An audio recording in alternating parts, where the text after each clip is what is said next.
Voilà, peuple congolais, partout où vous me suivez, vous êtes nombreux pour accompagner notre émission Congo Urgent. Aujourd'hui, nous avons un cas que nous allons parler de l'opération Soukoula D à l'est de la République démocratique du Congo, justement au nord et sud du Kivu. Et cette opération vraiment a des manœuvres qui se fait sur place et d'engager une fausse guerre de FARDC contre l'armée rwandaise qui ne fait que perturber ce coin de la République démocratique du Congo, les gens de Kivu qui périssent tous les jours et l'Est en général, ils sont vraiment fatigués avec cette guerre qui n'avance pas et qui est un complot de l'armée rwandaise. Et suivez ce reportage. C'est-à-dire que nous sommes tombés sous le coup de feu ennemi. Le réflexe normal de tout militaire qui est sur son territoire et qui défend les frontières de son pays, le réflexe normal, lorsqu'il tombe sous le coup de feu d'un ennemi, c'est répliqué. Combien de temps ça a duré? Ben écoutez, je vous dis déjà que ces affrontements ont eu lieu dans les premières heures de l'après-midi. C'est ça au moins la précision que je peux vous donner pour le moment, mais du moins lorsque la hiérarchie de Kigali a contacté la hiérarchie de Kinshasa, nous avons reçu l'ordre selon lequel il fallait cesser les feux. Parce qu'il s'agissait bel et bien de l'armée rwandaise. Donc là, on ne se trompe plus sur celui qui a tiré le premier sur nos troupes. C'était bel et bien l'armée rwandaise. La frontière. Congo n'a jamais traversé la frontière. C'est les Rwandais qui se trouvent sur le territoire congolais. Quand nos militaires partaient à ce point, puisqu'ils ont des coordonnées et ils ont de bonnes orientations avec des GPS, il n'y a pas un problème à se perdre. Les militaires partaient pour identifier qui se trouvent sur notre territoire. Et en arrivant là-bas, ils étaient tirés par l'armée rwandaise. Et ils ont tiré. Ils ont tué un militaire qui était avant et ils ont tué un deuxième militaire qui était avant. Et nos militaires ont répliqué. Et ils ont frappé jusqu'à tel point. Nous, on ne savait pas qu'il y avait militaire de l'armée rwandaise. Nous, on savait que c'était des hommes inconnus qui se trouvaient dans.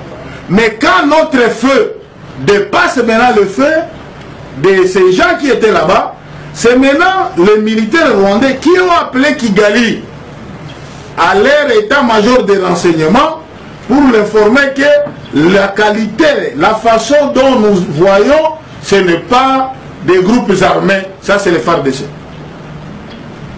C'est à ce moment-là, le chef état-major renseignement de l'armée rwandaise a appelé notre chef état-major renseignement du Congo, en lui disant non, les gens qui se battent là, c'est nous, ce n'est pas l'ennemi que vous pensez. Vos hommes entrent dans notre territoire.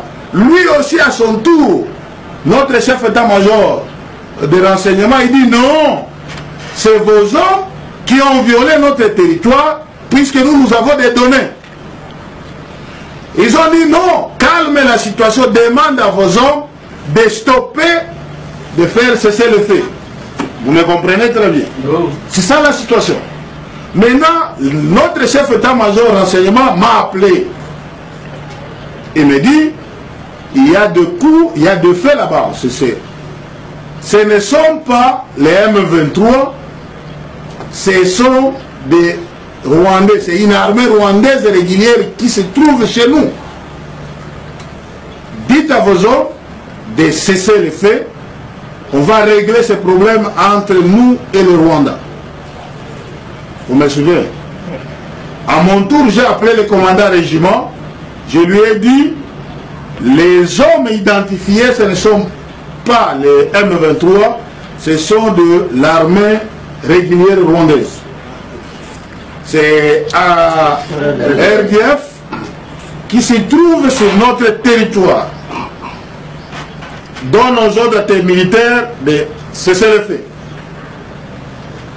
Le colonel a donné l'ordre au commandant qui était à la Ligue de cesser les faits.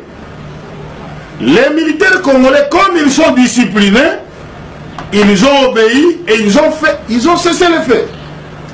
Quand nos militaires ont cessé les faits, vous calculez la distance ici, les militaires rwandais, comme ici c'est les champs, vous voyez, ils ne sont pas loin de leurs champs et ils ont la facilité de quitter et venir vite renforcer les autres qui sont ici. Puisque cette attaque est commencée à 8 h et fin des coups de balle c'était à 14 h. Vous me suivez bien? C'est-à-dire, les contacts commençaient à 8 h et fin totale, aucun coin on n'entendait pas des coups de balle, c'était à 14 h. Sur cette occupation rwandaise, écoutez vous-même comment les FADC dénoncent ces effets. Donc, vous fermez l'œil sur les Rwandais. Vous voulez leur dire que cette province de Kivu leur appartient. Opération Sukula 1 et Sukula 2, Oyo a lancé pour l'armée rwandaise na Kivu.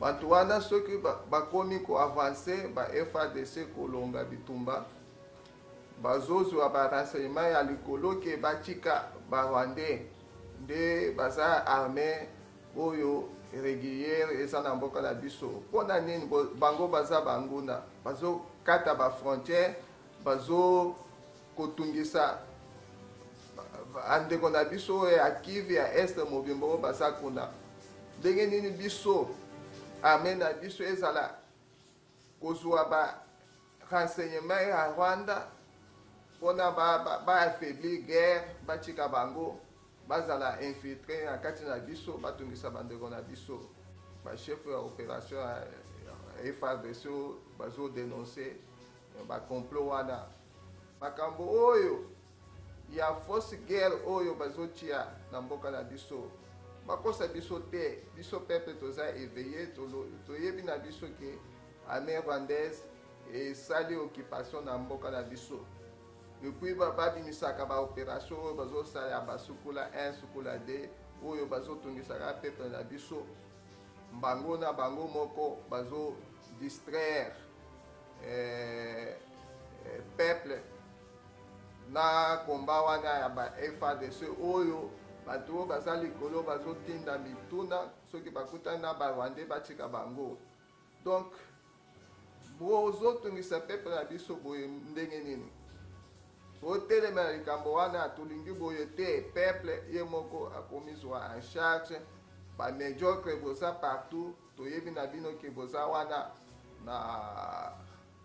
na bitumba oyo baconflit oyo ezotungisa bandeko na biso oyo ya est kuna na Kivu. Donc voilà le pourquoi la souffrance et l'insécurité qui règne à l'est et notre peuple souffre de l'est avec cette guerre qui est l'émancipation de l'armée rwandaise qui se multiplie jour au jour. Et quand les FARDC lancent l'opération pour le bouder dehors de nos frontières, ils reçoivent les renseignements de la haute hiérarchie disant de cesser les faits. Donc nous ne voulons pas que ces effets puissent se répéter. Nous voulons que notre peuple de l'Est soit dans la sécurité parce qu'ils méritent, ils ont beaucoup peiné avec ce complot que vous faites entre le FARDC et l'armée rwandaise, puisque vous occupez notre territoire et vous faites une fausse image de cette guerre pour perturber l'ordre public de notre population de l'Est. Nous en avons marre. Donc, nous disons non à ces complots que vous faites. Et nous, le peuple, nous allons dénoncer cela. Et nous allons vous mettre dehors les médiocres. Et vous êtes même infiltrés dans notre armée pour perturber l'ordre public de notre population. Voilà, peuple congolais, nous ne cesserons jamais de dénoncer tous ces faits et nous serons tous dans ces combats. Ensemble, nous allons vaincre. Et nous voudrons cette fois-ci que la marche de ce dimanche 25, que tous soyons mobilisés pour dénoncer ces effets des médiocres et que le pouvoir revienne aux Congolais et non aux occupants.